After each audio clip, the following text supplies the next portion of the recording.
Salut à tous et bienvenue dans la deuxième partie de la vidéo comment dépanner un PC. On a vu dans la première partie comment dépanner un PC qui ne s'allume pas du tout, qui fait rien du tout quand on appuie sur le bouton pour l'allumer. Maintenant qu'on a fait ça, on va passer à l'étape 2. C'est quoi l'étape 2? C'est quand vous appuyez sur le bouton, il y a tous les ventilos qui vont s'allumer, donc le ventilo de l'alimentation, voire même ceux du boîtier, mais l'ordi ne va émettre aucun son. Donc rien ne va se passer. Alors quelle est la première chose à faire dans ce cas-là? Essentiellement si vous avez un vieux PC, parce que ce n'est plus vraiment le cas sur les cartes mères récentes, il faut vérifier que les cavaliers soient bien en place. Aussi appelés les jumpers en anglais. Alors vous allez me dire c'est quoi un cavalier ou c'est quoi un jumper? On va regarder ça tout de suite. Alors on voit que ici par exemple il y a deux petits trucs bleus et ça s'enlève. Et on voit en fait à l'intérieur qu'il y a du métal. Sur les vieilles cartes mères, et dans de très rares cas, le fait qu'il manque des cavaliers peut empêcher votre carte mère de démarrer. Sur certaines, les ventilos vont s'allumer, mais le PC ne démarrera pas. Du coup, si vous êtes dans ce cas-là, vous allez devoir regarder le manuel de votre carte mère. Si vous ne l'avez pas encore une fois, allez voir sur internet s'il n'y est pas. Et regardez si tous les cavaliers sont bien en place. Par exemple, sur cette carte mère là, on voit qu'il y en a deux ici, il y en a un là, il y en a encore un ici. Enfin bref, il faut bien vérifier qu'il y a les cavaliers là où il faut. En général, si votre PC était déjà monté et que du jour au lendemain il ne s'allume plus, il n'y a pas de raison pour que ce soit un cavalier qui se soit fait la malle.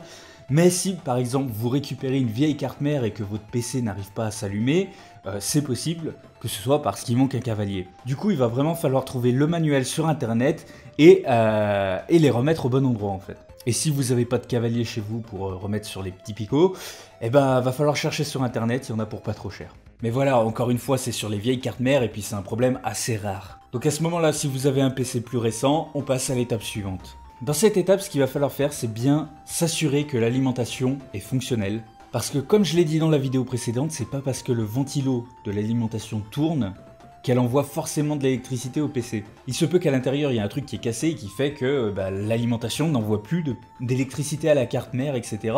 Mais continue d'en envoyer aux ventilos qui sont branchés sur l'alimentation directement, sans passer par la carte mère. Du coup, ça peut être une des raisons pour laquelle les ventilos du boîtier vont tourner, mais pas les ventilos qui sont branchés sur la carte mère, ni la carte mère, ni tout ce qu'il y a sur la carte mère en fait, parce qu'il va y avoir un problème avec cette alimentation. Et du coup, là, le seul moyen de tester vraiment l'alimentation, c'est d'en essayer une autre dans le PC. Si ça marche pas, on peut considérer que ça vient pas de l'alimentation. Mais si ça marche avec une autre alimentation, ça veut dire que votre alimentation à vous, elle est morte, quoi. Enfin, dernier truc qui peut faire que les ventilos tournent, mais que la carte mère s'allume pas et que tout le reste s'allume pas, ça vient du CPU fan. Donc, ce gros truc là. Il faut bien vérifier ceci.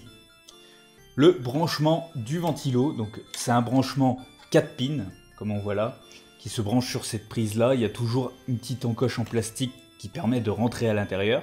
Vérifiez bien que c'est bien branché correctement, parce que ça, le fait qu'il soit débranché, ça peut justement faire que votre PC ne s'allume pas. Et si maintenant vous avez testé votre alimentation, vous avez regardé la prise du CPU, etc., et ça ne marche toujours pas, de quoi ça peut venir? Eh bien, ça peut venir par exemple de la prise là, qui est abîmée et qui du coup ne marche pas, même s'il y a très peu de chances que ce soit ça. La principale raison, ça peut être que votre carte mère est tout simplement flinguée, elle ne marche plus, et donc du coup il faut la changer. Encore une fois, le seul moyen de savoir, c'est de tester avec une autre carte mère ou avec un autre ventirad pour voir si ça marche. C'est vraiment le seul moyen de savoir. Donc ça peut peut-être venir d'autres choses, si vous testez avec une autre carte mère, un autre ventirad et tout, et que ça marche toujours pas, ça peut encore venir d'autres choses, mais là, franchement, dans la plupart des cas, c'est que votre carte mère sera de toute manière morte. Donc voilà pour les quelques raisons qui peuvent faire qu'un PC va faire tourner les ventilos sans pour autant allumer le PC.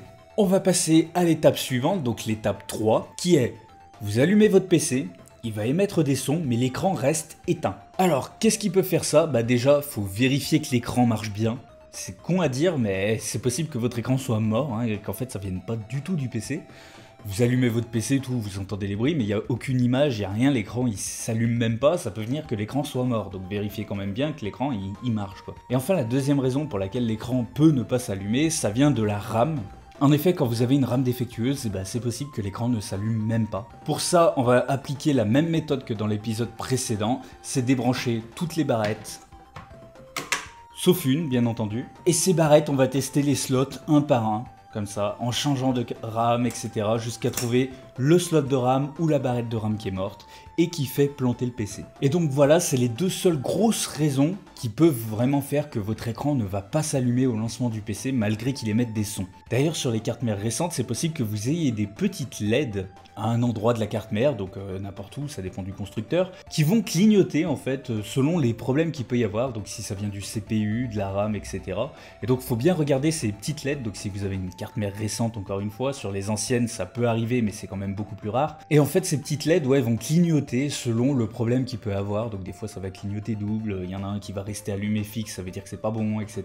Donc vraiment essayez de regarder aussi ces petites LED là qui peuvent vous indiquer d'où vient le problème. Donc voilà, ça sera tout pour cette vidéo assez courte. Je peux enchaîner maintenant avec l'étape 4 parce qu'il y a quand même pas mal de choses à dire et ça pourrait doubler le temps de la vidéo. Donc l'étape 4, on verra ça dans la troisième partie de comment dépanner son PC. J'espère que cette vidéo vous a plu, n'hésitez pas à vous abonner à la chaîne YouTube, à partager cette vidéo à d'autres personnes à qui elle pourrait rendre service s'ils ont besoin de dépanner leur PC. Aussi un grand merci à tous les tipeurs, vous avez été super généreux ce mois-ci donc ça me fait super plaisir franchement.